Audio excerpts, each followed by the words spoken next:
नमस्कार, मैं आपके साथ अंजलि चौहान। जनसेतु के डेली न्यूज बुलेटिन खबरें दिन भर की में आपका स्वागत है।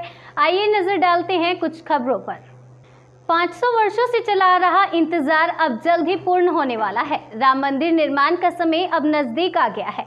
आने वाली 5 अगस्त को अयोध्या में भगवान प्रभु श्री राम का भव्य राम मंदिर निर्माण के लिए भूमि पूजन होना है, जिसको लेकर ताज नगरी आगरा, गुरुद्वारा गुरु का ताल, बाबा प्रीतम सिंह और विश्व हिंदू परिषद की तरफ से राम मंदिर निर्माण को लेकर गुरुद्वारे से गुरुद्वारे की रज कलश में भरकर राम मंदिर निर्माण के लिए अयोध्या भेजी जा रही है। वहीं राम मंदिर निर्माण को लेकर सिख समाज में भी काफी उत्साह देखा जा रहा है।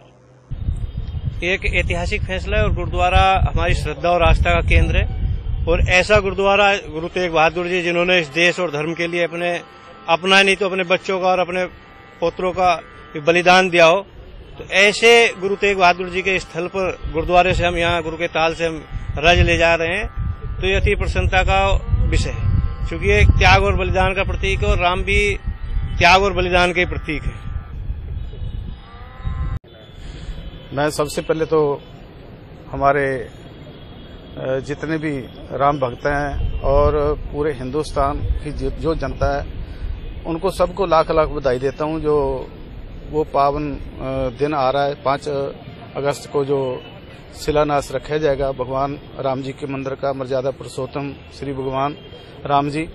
और इस पावन पवित्र स्थान से, इस पावन पवित्र स्थान की रज माटी है जो, वो उस पावन पवित्र स्थान के जो शिलान्यास रखेगा, वहां के लिए ये माटी आज इस पावन पवित्र स्थान से जा रही है, क्योंकि ये गुरु तेग बहादुर साहब महाराज जी का पावन पवित्र स्थान है, जिन्होंने हिंदुस्तान के लिए और तिलकर और जनेऊ के लिए बलिदान दिया। इस स्थान से महाराज जी ने गिरफ्तारी दी, वो पावन पवित्र स्थान से जो रज है, वो माटी है जो शिलान्यास रखने के लिए, वहां मंदिर के नींव में रखने के लिए वो माटी पावन पवित्र स्थान की आज यहाँ से जा रही है। वह हमें बहुत खुशी है। आगरा में आज राष्ट्रीय ब्राह्मण महासंघ द्वारा उत्तर प्रदेश में लगातार हो रही ब्राह्मण हत्याओं के विरोध में ज्ञापन कार्यक्रम में गिरफ्तार ब्राह्मण भाइयों को जल्द से जल्द रिहा करने की मांग माननीय प्रधानमंत्री भारत सरकार से रखते हुए एक ज्ञापन अपर जिलाधिकारी आगरा डॉक्टर प्रभाकांत अवस्थी को राष्ट्रीय ब्राह्मण महासंघ की 5 सदस्यीय टीम द्वारा सौंपा गया। ज्ञापन देने वाली 5 वरिष्ठ टीम में सभी प्रकोष्ठ से एक पदाधिकारी शामिल रहे, जिसमें एक महानगर जिला, मंडल, प्रदेश और राष्ट्रीय टीम के पदाधिकारी के साथ अन्य सैकड़ों पदाधिकारी मौजूद रहे, जिन्होंने सोशल डिस्टेंस का पालन करते हुए ज्ञापन सौंपा।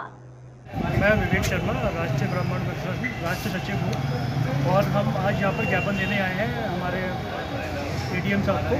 जो ब्राह्मण समाज के लोगों की, निर्दोष लोगों की जो हत्याएँ हो रही हैं, लगातार पिछले 1 महीने में लगातार 100 से ज़्यादा ब्राह्मणों की हत्याएँ जब से भाजपा सरकार बनी है तब से लगातार हमारे उत्तर प्रदेश में जारी है। ठीक है, उसी के संदर्भ में हमने आज ब्राह्मण सभा में, जैसे कि आप विकास दुबे का माना जाए, तो ये तो सब अपराधी थे, तो अपराधी के कभी पक्ष में नहीं है। हम बाकी निर्दोष लोगों की हत्या के बाद, अभी पत्रकार हमारे जोशी साहब का गाजियाबाद में जो हत्या हुई थी, उनकी कातिलों को पकड़वाने के लिए हम प्रदेश सरकार से, भाजपा सरकार से, माननीय मुख्यमंत्री से कड़ी से कड़ी कार्रवाई करने के लिए मांग करते हैं। और उसी के संज्ञान में हमने आज ज्ञापन दिया है, जिसमें करीब 100 से ज़्यादा ब्राह्मणों की हत्या हमारी हुई है। इसी आंदोलन के चलते हमने कल गौतम बुद्ध नगर में एक भव्य प्रदर्शन किया था, जिसमें हमारे सैकड़ों भाइयों को कल पुलिस ने गिरफ्तार कराया, रात भर दबिश दी, 500 पे FIR, 500 पर मुकदमा दर्ज किया है, जो कि निर्दोष हैं। सिर्फ ब्राह्मण समाज के हित के लिए उन्होंने सिर्फ एक ज्ञापन दिया था।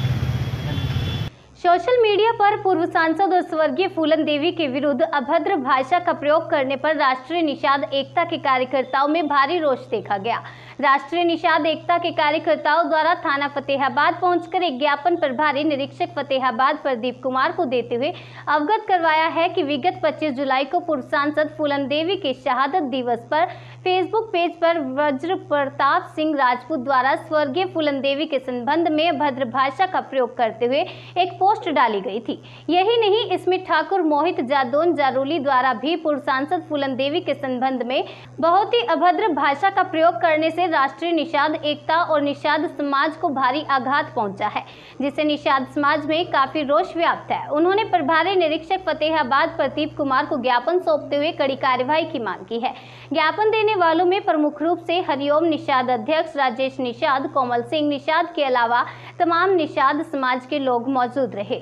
मामला ये है, 25 तारीख को वीरांगना फूलन देवी का स्वागत दिवस था। हमारे समाज ने पूरे उत्तर प्रदेश में क्या पूरे देश में बहुत धूमधाम से मनाया, फेसबुक के माध्यम से घरों पर भी मनाया उसी दिन। और ये फतेहाबाद विधानसभा युवा मोर्चा का ब्रजमोहन प्रताप सिंह कोई ठाकुर जाति से है। ऐसा है ना, जो अपराधी होता है उसकी कोई जाति तो नहीं होती, लेकिन कहना पड़ रहा है ये। और एक और उसमें इसने पोस्ट डाली थी ब्रजमोहन प्रताप ने कि मैं फूलन देवी के लिए और 26 तारीख को दिन में 12 बजे और लाइव आऊँगा, उसमें ठाकुर समाज को और मैं बताऊँगा क्या करना है आगे, मतलब फूलन देवी को मंडित करने के लिए।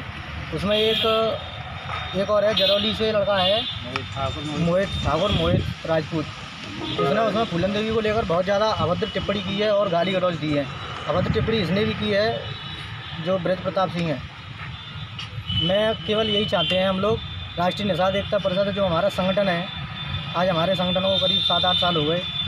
उस संगठन के माध्यम से हम सभी निषाद समाज के अलावा और हमारे साथ पिछड़ा वर्ग और SC वर्ग पूरा हमारे साथ है। अगर कार्रवाई नहीं होती है तो हम आगे बहुत बड़ा आंदोलन भी करेंगे। क्या आश्वासन दिया उन्होंने? आश्वासन दिया है कि वो कार्रवाई करेंगे। जनपद आगरा के बाह विधानसभा के जैतपुर ब्लॉक में ग्राम पंचायत कुकापुर के मजरा राम कुआ के ग्रामीणों के साथ कांग्रेस जिलाध्यक्ष मनोज दीक्षित के नेतृत्व में उप जिलाधिकारी बाह के यहां धरना प्रदर्शन और ज्ञापन दिया। धरना को संबोधित करते हुए जिलाध्यक्ष मनोज दीक्षित ने कहा कि योगी भी मोदी की तरह झूठ बोलते हैं। विकास के नाम पर प्रदेश जीरो है, हर जगह त्राही त्राही मची हुई है, ग्रामीण नरकीय जीवन जीने को मजबूर है। धरना प्रदर्शन में सर्वश्री अरुण शर्मा, राजू बिधोलिया, कांतिलाल यादव, महेश यादव आदि लोग मौजूद रहे। आज ये जैतपुर ब्लॉक के हमारे कोरी कुआ ग्राम पंचायत के लोग राम कुआ के ग्राम पंचायत कुकापुर है। ये हमारे पीड़ित भाई, आज बड़ी विडंबना है कि एक तरफ सरकार वादे पे वादे कर रही है कि भारतीय जनता पार्टी की सरकार में जितना विकास और काम हुए हैं इतना शायद कभी नहीं हुए हैं। लेकिन मैं बताना चाहती हूँ माननीय प्रधानमंत्री जी महोदय और उप मुख्यमंत्री जी को, योगी आदित्यनाथ जी, कि आप जितने बड़े बड़े वादे कर रहे हैं, जनता को गुमराह कर रहे हैं। आज आपकी पोल हमारी जैतपुर ब्लॉक की कुकापुर ग्राम पंचायत आपकी पोल खोल रही है, जिसका जीता जागता उदाहरण है मेरे पास खड़े, जिसका हाथ चोटिल है। एक प्रधान सांसद विधायक ये विकास के लिए चुने जाते हैं, और विकास की जब बात आए वो भी ऐसे कि जिनको करोड़ों रुपए पहले ही दे दिए जाते हैं, उनकी निधि से भी सरकार भी करती पूरी मदद। लेकिन आज ये रामकुआ गांव की घटना है जो कि आज 5 साल इंतजार करते करते गुजर गए। इनके गांव में एक रत्ती भर का काम नहीं हुआ, और काम के अलावा जो दलदल घोटुआ पानी भरा हुआ है, 2 महीने से लगातार बारिश जो हो रही है उसमें लोगों का घर में रहना और घर में रहकर नारकी जीवन व्यतीत करना, ये तो बहुत ही दुख की बात है। मैं बताना चाहती हूँ और इनको भी आश्वस्त करना चाहती हूँ कि जनता वो बहुत बड़ी ताकत है, और आप लोगों में इतनी बड़ी ताकत है कि आप ही ने माननीय प्रधानमंत्री जी को कुर्सी पर बिठाला है और अपने सांसद विधायक बनाए हैं। अगर ये आपकी बात नहीं सुनते हैं, अधिकारी नहीं सुनते हैं, आप बैठ जाइए उसी वक्त धरने पर प्रदर्शन, क्योंकि अपनी बात मनवाने के लिए आपको किसी हथियार की जरूरत नहीं है। सबसे बड़ा हथियार है आपको एकजुट होने का, एकजुट होकर अपनी मांग करने का। आज मैं अभी SDM साहब से मिलती हूँ और इनके गांव की जितनी भी समस्या है उनको समाधान करने के लिए यहाँ प्रयास करती हूँ। लेकिन वादों पर ये चुनाव जीत के जाते हैं, क्या जनता को इतना भोले भाला समझा है? लेकिन नहीं। अगर मैं आज चेतावनी भी दे के जा रही हूँ कि अगर इन लोगों की समस्याएं 15 दिन में नहीं समाधान हुई तो इसी तहसील प्रांगण में हजारों की संख्या में लोग यहाँ एकत्रित होकर इनकी गांव की समस्या का समाधान करवाएंगे। और आज तो मैं सिर्फ इतना ही कहना चाहती हूँ कि अब इस भोली वाली जनता को ठगने का काम न करे ये भारतीय जनता पार्टी के सरकार, सांसद, विधायक, क्योंकि बहुत हो गया। आज इतनी बड़ी बड़ी दुर्घटनाएं हो रही हैं। एक हमारे बाबा जी खड़े हैं, इनका 2 महीने से अपने घर में जाना बंद है, खेतों पर डले हुए।